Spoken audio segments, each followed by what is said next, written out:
Hi, my name is Caitlin Walker, and this is my final project for TESP 350.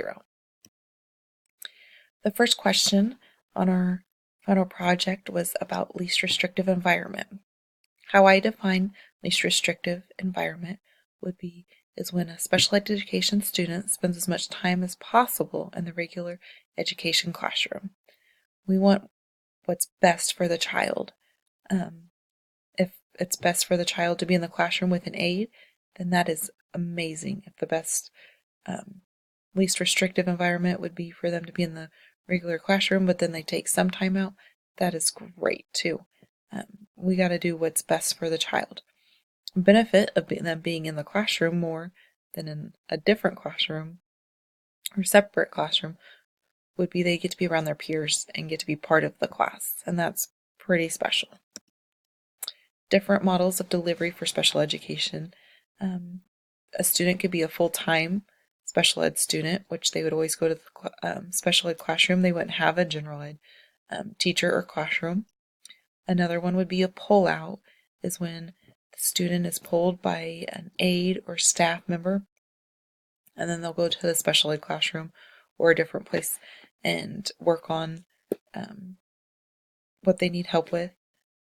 A couple positives would be they'd get more one-on-one time. The teacher could really focus more on the student, on what they're working on, what they need to work on.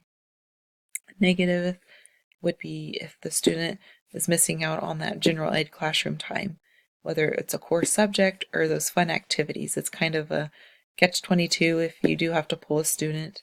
When do you do it? And do you do it at the same time every time? So that child's going to miss that every time. Just a few problems there. A better way would be to provide services for the special ed students in the general ed classroom. Then the student wouldn't be missing out per se. They would still be in the classroom and be around their peers. They would just be getting a little more help in the classroom. I think all the children would benefit from having another teacher in the room, and it would help the special ed students not feel so left out. They wouldn't feel singled out or different. The next question was the assessment process and why would it be considered a cycle? So to get into why, we have to figure out what the assessment process is. There are 4 phases to help with the assessment process. The first stage or first phase would be to identify and refer students that need help. The second phase would be to figure out if the child is eligible for special education services. The third would be getting a team together and making a plan for that child if they are eligible. And then the fourth phase would be to implement and document how the plan is or is not working. So breaking it down a little bit further, phase 1, the teacher would identify students if they have problems. They would notice these. Obviously in the classroom, if a student's struggling with something certain or if they're just struggling all over, then they would try to do some pre-referral interventions, which would be if a student's having a hard time with math, maybe they weren't taught the subject before and so they can't understand what's going on now.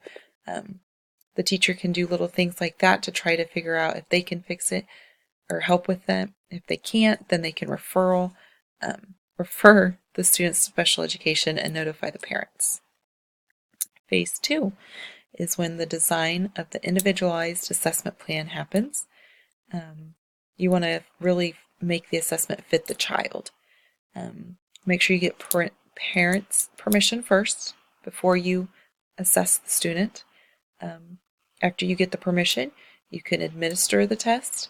Then you're going to have to score the test, and then you're going to have to interpret the results of that test.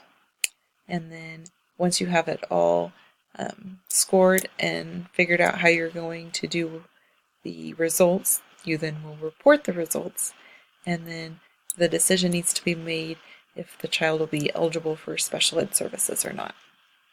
Phase 3 would be to design the IEP. You'll get all your team together. It's made up of everybody that'll be helping the child.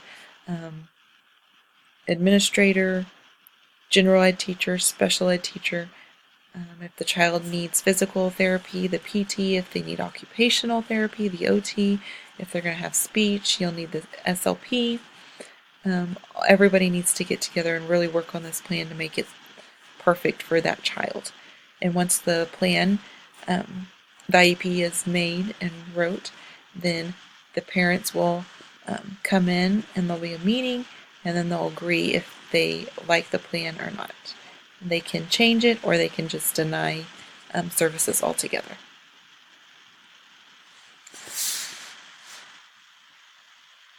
Phase 4 would be implementation of the IEP. So that means putting the IEP into work, making sure it's working. The teacher will continue monitoring the student and their progress to see if they need help with anything or if anything needs to be changed on the IEP, because IEPs can be amended. If something's not working or something changes drastically, the IEP can be amended if they needed to spend more time with them or less time, whichever. The IEP is annually reviewed, so every year it gets reviewed and there's another IEP meeting, and then periodically they reevaluate for eligibility. So throughout the year, the teacher might be like, wow, they're really blowing it out of the water, and the teacher is going to have to figure out if the goals are just too easy or if the student is going to be graduating from special ed services. Which brings us into, why does it be described as a cycle? I think it's going to be described as a cycle because you're always looking to make sure children are understanding, and if they are understanding, then you can go into, if they're not understanding, then you can go into the process of making them an assessment to see if that's what they need, and then they go into making an IEP, and then if that's working, and then they are out of it, but then you're going to go back again to make sure they're still on course. And it's just kind of a cycle that continues to make sure the child's getting the best education they can. Different strategies to encourage family participation in special ed. The first few that I noticed that really stood out to me would be seek information from the parents. Who knows the children better than the parents? And I think they would feel more appreciated. They would want to participate more because they do want the best for their child. Another big way to encourage family participation would be to respect them.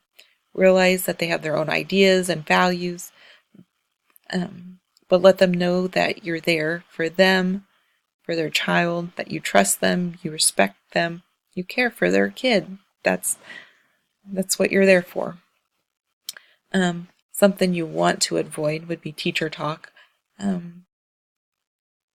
Teachers get into their little abbreviations and things, and sometimes parents don't understand what any of that means. So make sure everybody in the room understands what's being said. So instead of saying IEP, you could say individualized education plan, and really let them understand what's being said and talked about. Another one would be make sure you're creating a safe and supportive environment. Let the parents know that you are there for their child is safe, you're there for them, you're supporting them, because they have a big role too as being parents of a child that has an IEP. And don't forget to maintain confidentiality.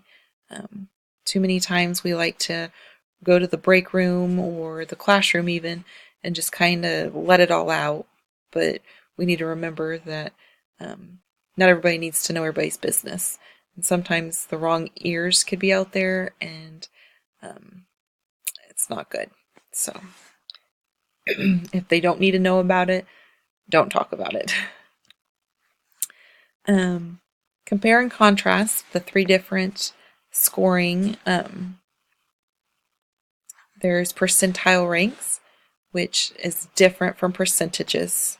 Percentile ranks are the score of the student within the norm group who has scored this score or lower.